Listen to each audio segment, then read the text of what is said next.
Hello, friends, and welcome to the PowHERful podcast. I'm your host, AJ McCord. In this podcast, we introduce you to powerful women who are changing the game in and outside of their field of play. These are women's stories, women who happen to be doing things that many of us can only dream of, but the lessons and inspiration they share is universal. Welcome back to the PowHERful podcast. I'm your host, AJ McCord, and I'm not gonna lie to y'all, when I sat down to do an interview with the #1 ranked free skier in women's superpipe, I did not also expect that we're going to be talking about the psychology of fear and how that was going to really go so far beyond the 22-foot walls of the superpipe that Zoe Atkin absolutely thrives in. The Great British free skier is trying to make it to her second Olympics, and she has had a 2025 season to remember. Cannot wait for you guys to hear this episode. Let me know what you think. Welcome back, PowHERful Pod Squad. I am so excited to be joined by a Crystal Globe winner. No big deal. That means she is the top ranked free skier in the women's superpipe in the world. Her name is Zoe Atkin. She is also a junior at Stanford University, trying to make it to her second Olympics for Team Great Britain. And right now, catching up with me in the middle of a training camp. Zoe, thank you so much for being here. Hi, thank you so much for having me. I'm very excited.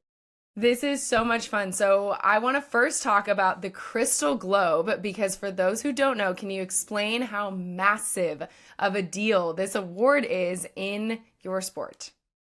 It's definitely a pretty big deal. I was very excited when it happened. So basically, we have about 5 World Cup events a year, and then at the end of the year, they kind of tally up all your results, and then whoever has the best results over like all those events, yeah, they add them together, and then they make the rankings for the rest of the year from those events. So yeah, it's kind of about, being consistent and doing well, but you kind of have to, maintain that level throughout the whole season, which can be a little bit tough because the first World Cup of the season was in August, and then the last one was just last week in February. So it's kind of a long season to be kind of at that high level and to be performing, you know, at the events. So yeah, I ended up with a first place medal and a couple second places, and then I ended up ranked first in the world at the end of the season, which is so crazy to me, and I'm so excited about it. Oh my gosh, I can imagine. I mean, August to February, that is that's a solid season. And it's crazy to think, like, when you think about a sport like basketball or football, or even like within Olympic sports like surfing, the season itself, the length of the season is similar, but the number of events, only 5. There's so much pressure on every single event. How do you man? You're 22 years old. You're going for your second Olympics. So we're going to get to the fact that you made it to your first Olympics in just a minute. But how are you managing the pressure and the time off in between events? Like, how are you staying ready this whole time? Totally. I mean, honestly, it's quite tough, especially I feel like especially because we have such a big break in the spring and summer, and we do have training camps, so we are, still on our skis, but there is definitely a big break that you just spend not on snow at all because, it's like summer and there's only so like few places that you can go in the summer. Um, so, I mean, when I went to the first competition in New Zealand, I think I ended up like fifth or sixth or something. I did not ski very well. It wasn't my best. I was kind of in a little bit of a mental funk that spring and summer, just with, I had a lot on my plate. Like school was just, I was taking this really hard class. So I was like literally coding in my room like all day, every day during the summer. And then I just flew to New Zealand and competed in this World Cup. Um, Oh with my like gosh. I think we had like a 1 or 2 week training camp the week before. So it was very hectic, and I didn't ski my best, and I kind of, did that event. I was like, well, that was terrible. Like completely put the Crystal Globe out of my head because I was like, I mean, that result's just not good enough. So whatever, just put it out. I'll forget about it, focus on doing better, train a little bit harder, and focus on the next World Cup. And so yeah, I just was able to kind of build on that and try and, you know, it's definitely tough, but I feel like being able to be like, this event is super, super important. This is the most important event. And then once it's over, it's like it's over. And then you focus on the next one. And I feel like that kind of, you don't want to be ruminating on, your failures all the Mm. time. You can, take what you can from the event, like learn what you can and then take that into the next event. So I feel like that's something I was definitely working on this season, and to be able to, win my first World Cup since I was 16. And I'm 22 now, so it's been a really long time, and to be able to like get up to that level meant so much to me. And yeah, to be able to bring that consistency back up to the level I want it to be at, going into this next year with the Olympics and everything, meant so much to me. Yeah, so let's talk about the fact that at 16 you won your very first World Cup, and then 6 years later you have to wait 6 years until you top the podium again in a World Cup. You had some X Games medals in there. There were a couple of other like podium topping moments, but in terms of World Cups, which like you mentioned, really big when we look at Olympic qualifying, and obviously less than a year away from Italy. So what did it feel like in early February? You land your run in Aspen and you realize, oh my gosh, I just put down a 90, which is like borderline untouchable in your first, right? That was your first run. And so tell me, like, what zone did you get into at the top of that super pipe? Honestly, so we had X Games the week before, and I was like so ready. I had done all the preparation. I was so ready for that event. And I don't know what happened on comp day. I think I was just like so much pressure on myself. Like I was so stressed. I just felt like I didn't ski to the level I wanted to. And with the new X Games format, they like changed it this year. So it was kind of like a little bit of a curveball. Definitely wasn't my best skiing. And so the World Cup was the week after in the same pipe. And I was like so mad. I was like, I got fourth, which is always like, I mean, fourth is great. Like I'm obviously happy that I'm in like, the top four, but it's always so tough, like right, that first position right off the podium. Like you don't get to, stand on Isn't the that what box and Maggie calls get a the medal. chocolate? Is it the chocolate? What does Maggie call it? Maggie Boyson, I think she calls it like the chocolate medal or something like that. It's like the Yeah, medal. yeah. It's Like you're like you don't so actually get a close. medal. Yeah, but you're so close. Totally. Like it's like a great position, but you do not want, like, at least if you're in fifth, you're like, okay, like it's fine. But fourth, like you're right there and you didn't get it. I was so mad. And I was like, I'm channeling all of this energy into like landing my run at the World Cup. Doesn't matter the result, but I'm going to land my run and I'm going to land it the best I can. So I had just, really like high intensity trainings, and I was super ready for this event. And on my first run, I was like, let's get this done. Like, I'm gonna show these people what's up. And yeah, I was honestly just so hyped to land my run after, not landing it the way I wanted it to the week before. So hyped. And then, yeah, to be able to win, like, I mean, it's tough because, um, I had, I've had a couple of good seasons with, podium results and stuff like that, which is great, and I'm very excited about that. But it's so tough to be on that top spot. Like there's so many factors. I mean, there's so many other good girls skiing and with great runs, and there's definitely a difference between being top three and being number one. Like it's definitely that like one extra little bit that's tough to crack. So yeah, it's definitely something I've been thinking about for the past couple years. I've been getting a lot of seconds, a lot of thirds, and so yeah, to be able to get on top of that step was a huge confidence boost for me. Um, Landing my run under the pressure after X Games and everything, definitely, yeah, it was a very meaningful moment for me. I bet, because I mean, going through your career just in general, right? Like I said, 16, your first World Cup, you make it to the Olympics, so you're competing there. Should have been competing with your sister, but she had to pull out of it. But your sister was carrying all of this sort of weight and pressure of the nation because she was the first female to ever medal on skis for Great Britain, correct? So it's like your family has had a lot of attention, and then you at 16 burst onto the scene. You don't have the Olympics that you want. I imagine there's a lot of self doubt that's coming in of like, yeah, I'm one of the best, but like, can I be the best? What are you going through mentally throughout the last few years, and how'd you sort of get through it to top that podium and to say, you know what, the results sounded like you said almost like the results don't matter. I'm just landing this thing the best way that I possibly can. Totally. I mean, you touched on so many things right there. Like, oh, that's so true. I Yeah, so I saw my sister win a medal in 2018. I was there in Korea when she got that bronze in slopestyle, and I it kind of like illuminated the possibilities of like what I could do in the sport. So I definitely was like, okay, like I could get there, like I could train and work hard and do it. And so I had a couple podium results. Um, I had that World Cup win. I think I medaled at World Championships and another World Cup or something. And then I went into my first Olympics and I put so much pressure on myself. I was like, this is the Olympics. Like, I'm going to do so well.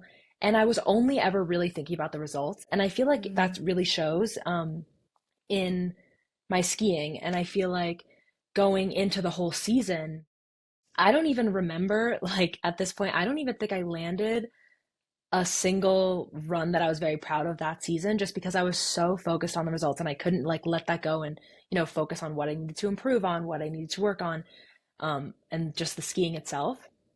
So there was a lot of that. And then there was a lot of disappointment after the Olympics just because it didn't go the way I wanted it to, especially after all those expectations.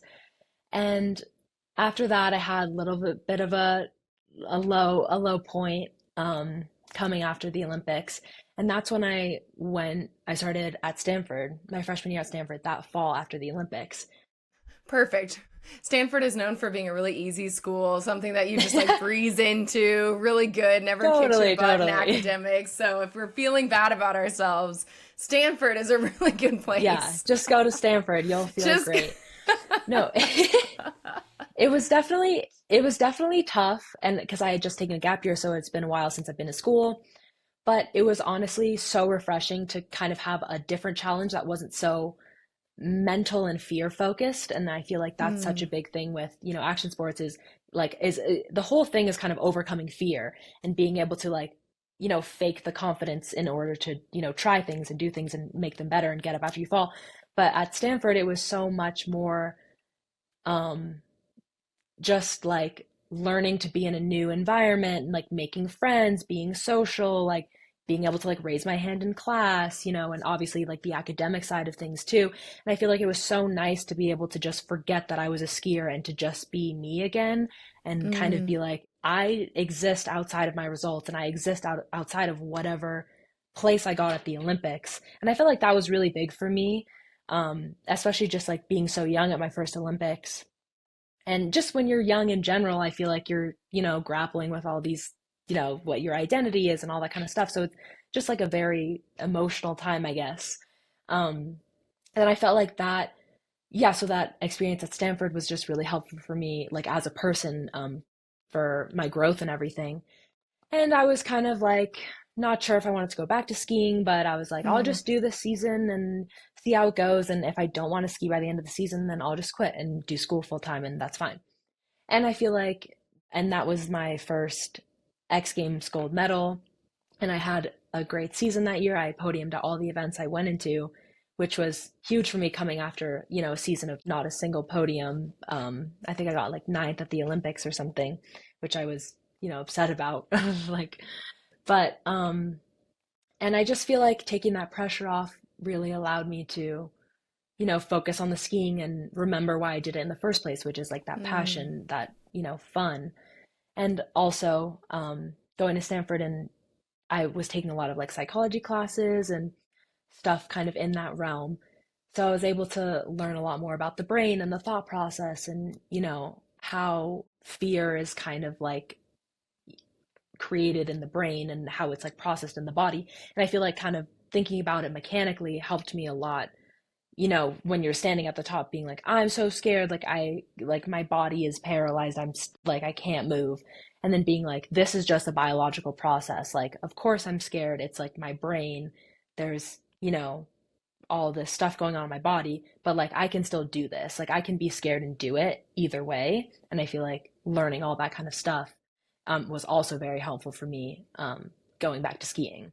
That was a So really long-winded answer, but no, that was great. No, that was great because I want to hear more about the fear and how learning about that biological process because I think you're right. Like as somebody who I absolutely love watching action sports. I love watching you guys do what you do. And I will never throw myself 34 feet above the snow and a 22-foot ice wall in order to like flip and feel something in the air. And it like the fear in me is my biological response is like, actually, no, you can't do that. That is like a reasonable fear. But I think so often you project this confidence. And so we almost put these, like Olympic extreme athletes on a pedestal of like, well, look, they're doing it and they're actually not scared. And it's almost what I've experienced is it's almost a form of separation where it's like, well, yeah, that's good for you, but not for me. Like you could do that, but I couldn't do that. And what you're saying is like, no, actually, this is something that happens to all of us and we can all handle whatever the fear is. We can all handle it because it's a biological response, is what you've learned.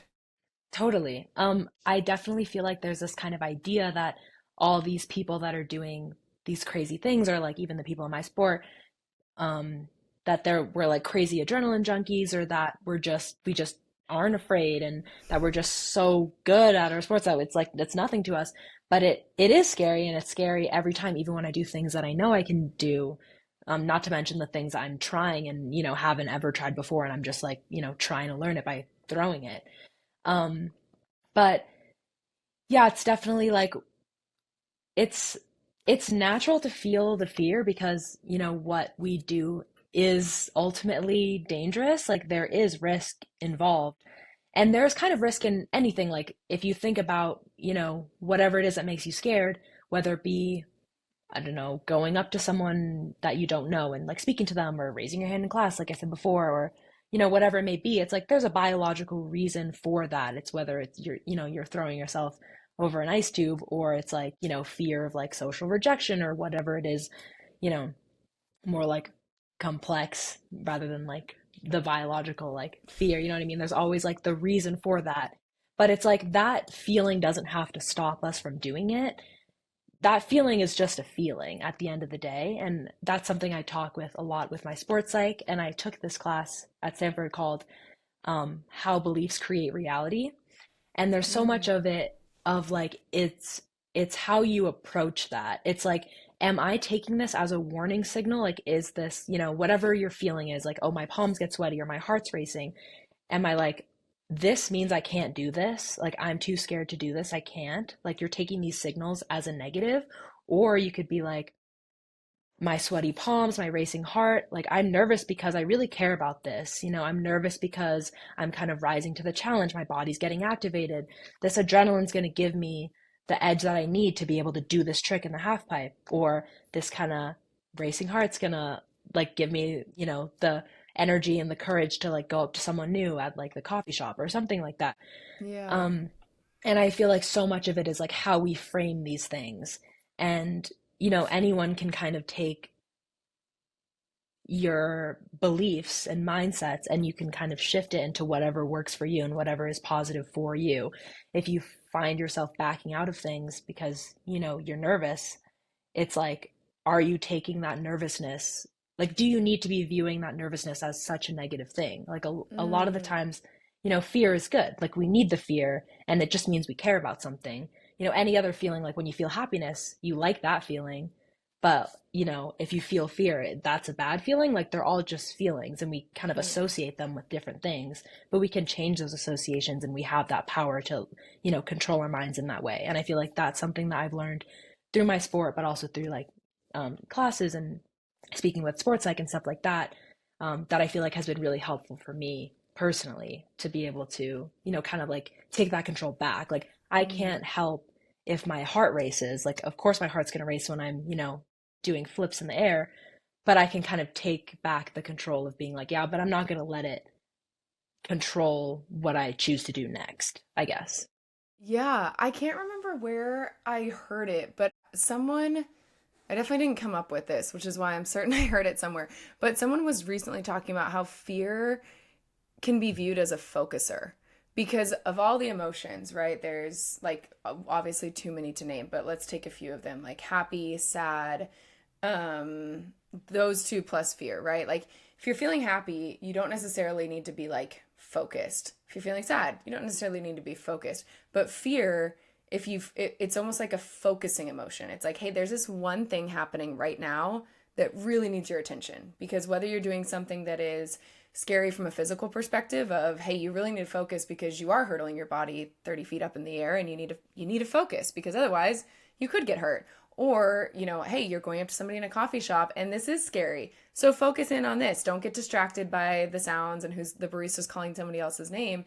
And for me, that was a really important, because, so in competitive gymnastics, right? Like I understand the fear. I understand the fear of hurtling yourself up into the air and really trusting that you're going to land on your feet. And at 16, I didn't have that capacity to manage my fear. And at the end of it, it almost ruined the sport for me because I'd gotten hurt. I was scared to get back. I was physically unable to do some of the things that I'd done in the past.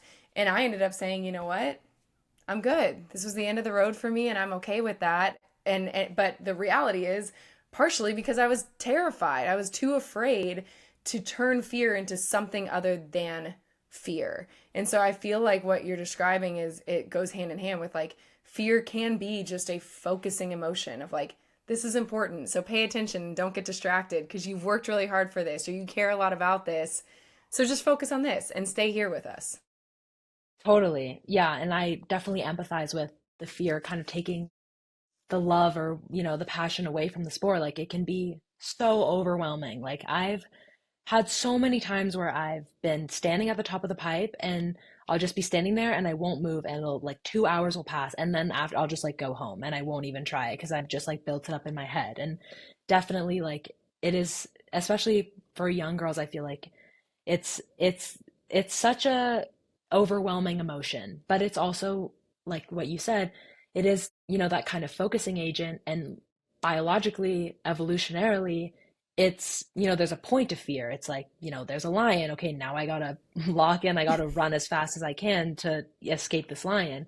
It biologically gives you the edge that you need. Like, I'm not sure all the stats on this, but I think it let you vasoconstrict, so like kind of more you become like better at like coordination and stuff like that, and any kind of like I'm not sure all the like the science behind Yeah. it, but it definitely does like biologically put you in a place that's better for like flow state or better focus, better performance, and I think thinking about it that way can be really powerful.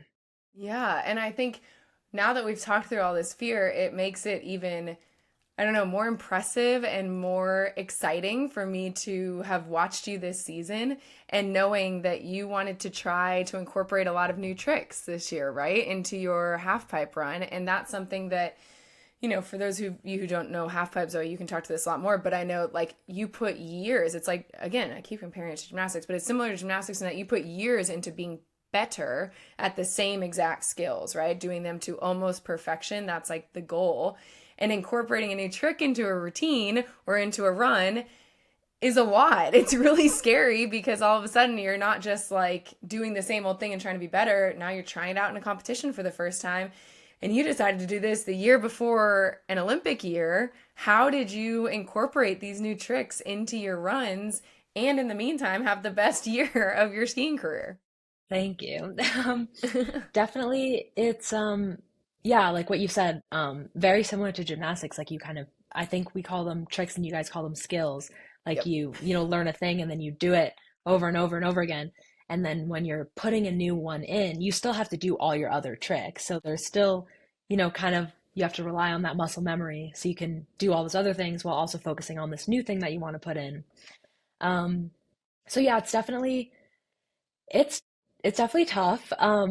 There's always kind of, there's always something to be working on. I feel like that's kind of my mindset. Like, for example, if it's not the best day ever, I won't work on my hardest trick. I'll work on something simpler and maybe try and make it smoother, trying to get the grab a little bit better, make the landing a little bit lighter.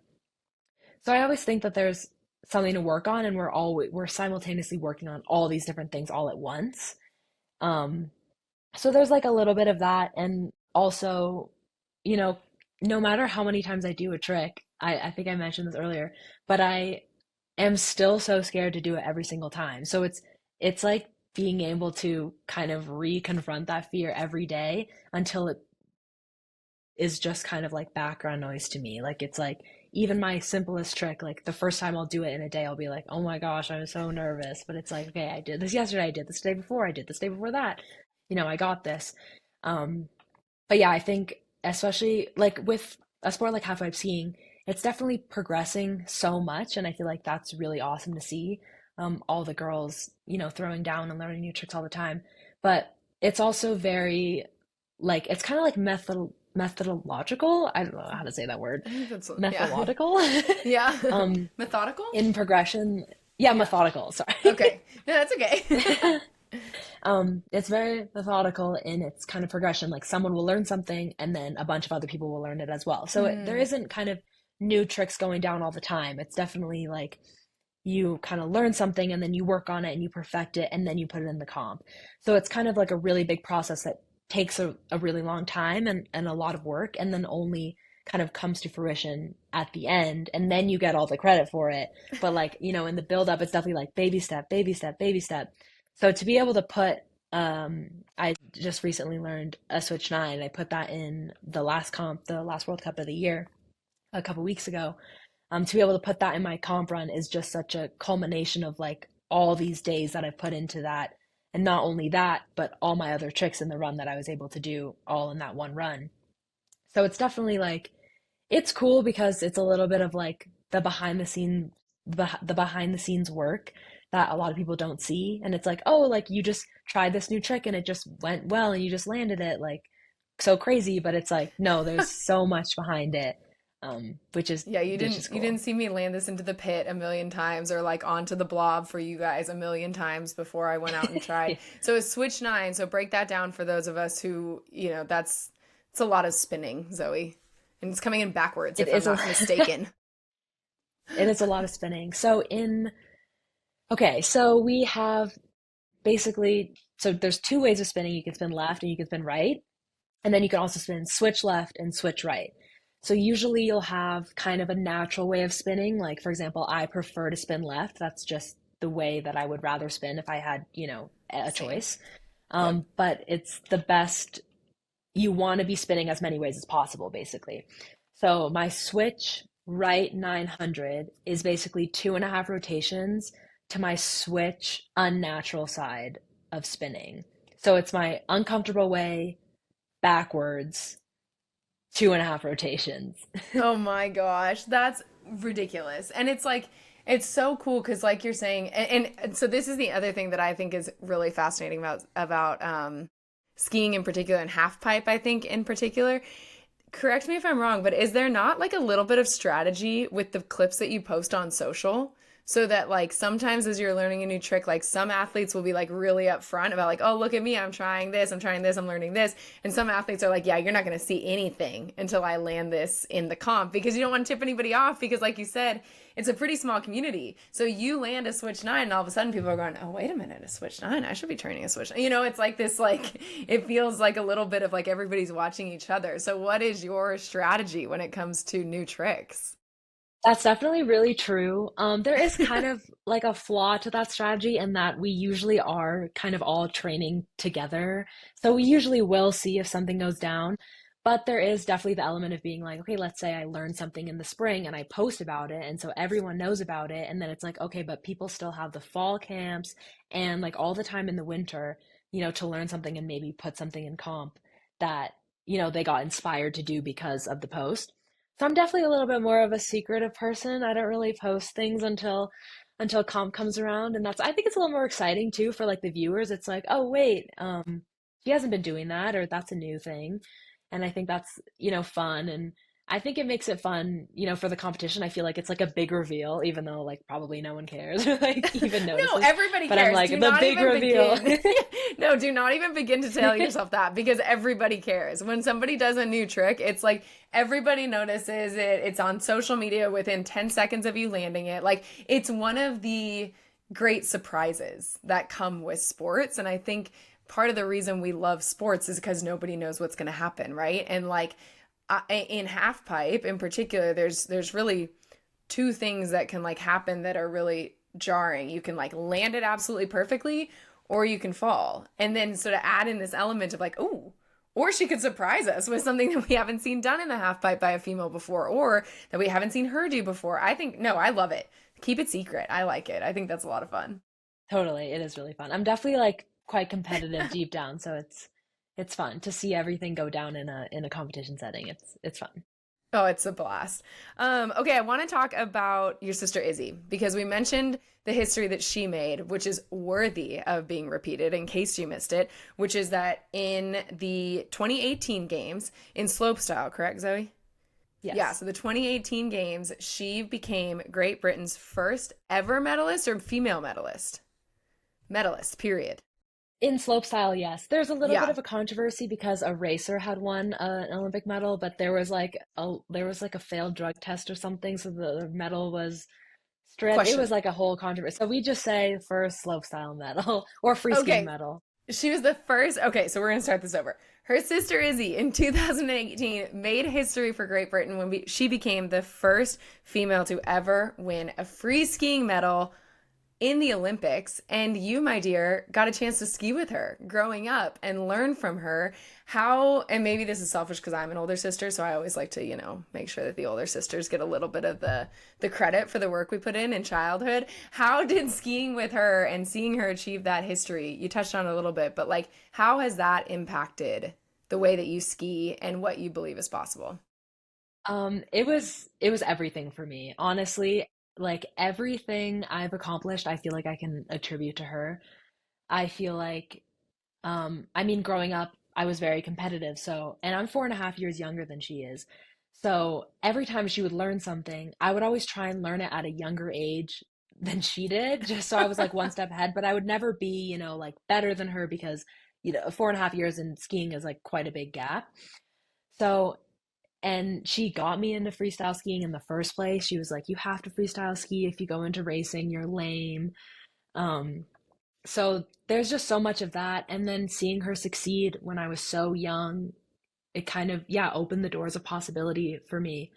And not only that in like a result sense, but also my skiing itself is so inspired by her. She was always very smooth and stylish, and maybe she wasn't doing like the biggest rotations or, you know, like the first trick of something, but she was always doing her stuff very smooth and she was very Mm. stylish and she kind of brought that style to every event and she was, like a crowd favorite to watch just because she was so smooth and she kind of had that effortless style about it. And that's something that I try and emulate in my own skiing. I think there's a lot of different ways, like what I said before, I think half pipe skiing is progressing so much, but I think there's a lot of different ways to look at progression. You can think about it as doing the biggest amount of spins, the biggest rotations, or you can think about it as, going like the highest out of the pipe, or you can think about it as, bringing in more switch skiing. And there's a lot of different ways to progress, but I think for me, something that I really want to embody in my skiing is kind of that style and smoothness and kind of when people watch they go, oh, that was nice, like I enjoyed watching that. That wasn't, you know like, oh, like she might fall, like, oh, that's so scary, or you watch people and you're like, that was insane, but oh my God, I was so nervous for them. And Yeah. watching my sister kind of be that effortless skier really inspired me in my skiing. And honestly, when I do tricks, I'm like, how would she look doing this? What grab would she do in this? And honestly, it takes a lot of practice to look effortless, which is why I think it's cool. Like anyone can throw. I mean, not anyone. It's hard to do a really big trick, but it's hard to do. It's even harder to do a really big trick and make it look good. And Well, I I think think it's that's the like, kind of yeah, I think that most people, the best tricks are the ones that are pulled off so effortlessly that the people watching are like, huh, could I do that? Is that like a possible thing for a normal? Because it's like, I mean, I mean, even your X Games run, I know you weren't very happy with it, but I remember watching you and going, whoa, she's making this look way too easy for like how high she's going in the air, for how many spins, for the type of grabs. And so I totally agree with you. I think the effortless part of it is like really alluring for a viewer to be like, oh my gosh, it's just like It's like a symphony with the snow where you're just like in sync with the pipe, and it's beautiful to watch unfold. Totally. Thank you. I it's cool that you brought that up. I feel like we kind of our sport is kind of seen as, a lot more athletic and maybe mental, but I think there's a lot of, creativity and artistry that goes into a half pipe run. I think it's cool to kind of like lean into that and yeah, be able to like appreciate, I guess, like the artistry that goes into it. It's kind of like a dance, but dance is also very athletic, but it's also kind of an art at the same time, which is cool. Yeah. So you're getting ready, trying to qualify for Italy next year to make it to your second Olympics. What is the thing that you're the most proud of yourself for so far in this Olympic cycle that Zoe 4 years ago, or 3 years ago, was so unhappy with how she made her Olympic debut that you would tell her now, hey, look at what I've done since? What is the thing you're most proud of? Um, I mean, obviously there is kind of a little bit of like, I mean, I'm world number one now. Like, Yes, you there's a little bit are. of that, and a We should little be bit proud of of, that. all the, thank you, and, all the results and stuff. But I think, to be honest, like with how unhappy I was after the Olympics, I feel like just telling her how much I love skiing right now and how much passion I have for it and how much inspiration and motivation I found Mm. for like training just on the daily basis and being able to like really go into competitions and be like, obviously I want this medal and obviously I really care about this, but I enjoy being here and I'm enjoying the emotional roller coaster that it is and I'm enjoying putting in the work that it takes to compete at this level. And I feel like that is a really big breakthrough for me, just being able to like live my life and enjoy the day to day because at the end of the day like you know World Cup golds are great and it feels so good in the moment, but it's like the day to day that you have to be happy with and you have to find that kind of inspiration from, and to be able to kind of be in this place now that I think I'm more inspired by skiing than I think I've ever been, and I'm more passionate for it than I think I've ever been in my whole life. And I think that is something that I'm really proud of, especially coming after, such a like a dark time in my life, I would say, after the Olympics. And it's definitely not all, you know, happy all the time and it's not easy all the time. And I definitely still go through, you know, harder patches and times where I'm not motivated and times where I'm just like, I'm so scared I don't want to do this anymore. And there is those ups and downs, but I feel like kind of living through those ups and downs is, what makes it really fun for me and really like experiencing that and like feeling those emotions and being able to like, yeah, just like ride that wave. And I think that's something that I'm really proud of the past couple of years. That's awesome. And what's so cool about that is that that is something that you will carry with you no matter what you do, whether it's skiing in a super pipe or going back to Stanford or whatever. And I think that's the process orienting is something that yeah, I feel like is so common. And it's so cool for, again, my time in competitive sports was 20 years ago, 15, 20 years ago at this point.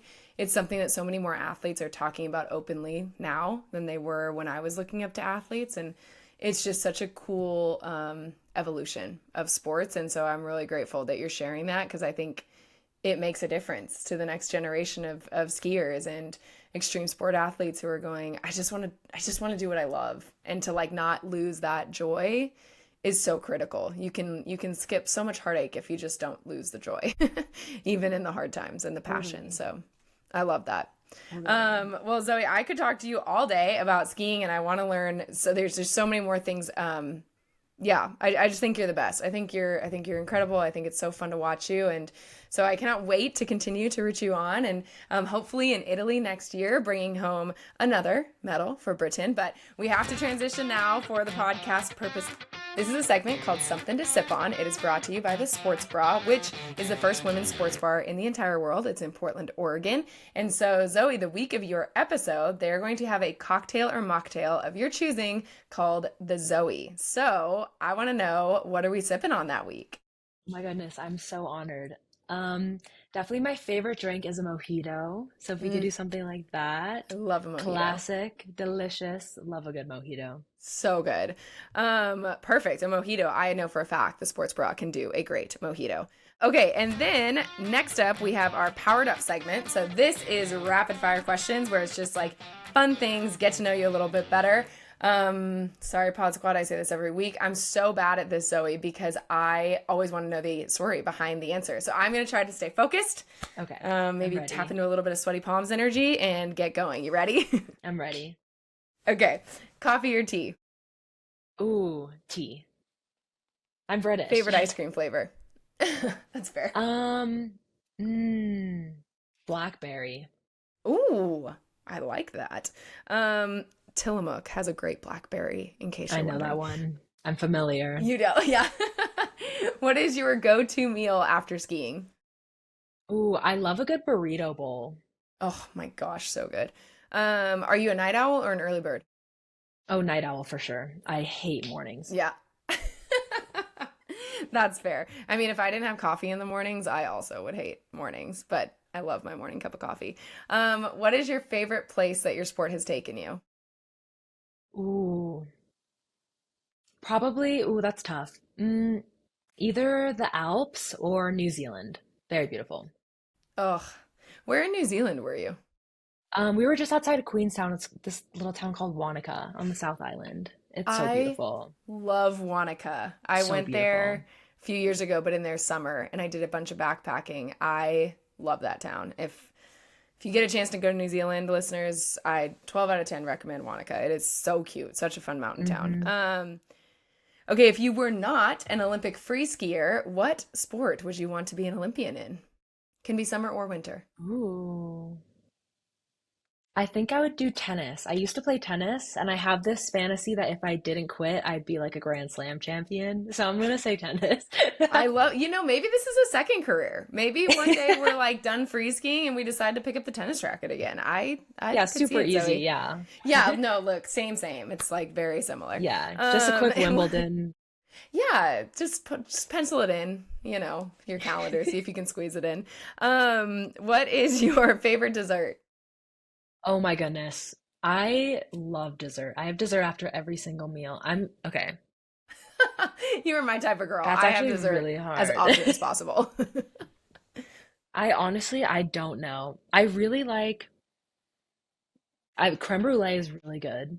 I love like anything chocolatey, so like, Hmm. like cake or a brownie, like like bakery kind of stuff. Also just like if we're talking like, like gas station kind of snacky, like I love an Oreo. Oh, good to know. Okay. That's we really covered everything from creme brulee to Oreo. So I Yeah. know you're a dessert I girl. just love any dessert, literally any dessert, all of them. That's fantastic. What is your dream vacation spot? Ooh. Sorry, this is not very fast. I'm gonna This have is to what happens every say time. I need to stop calling it rapid fire. I need to just call it like general get to know you questions. Q&A. Yeah. Um, I really would like to go to South America.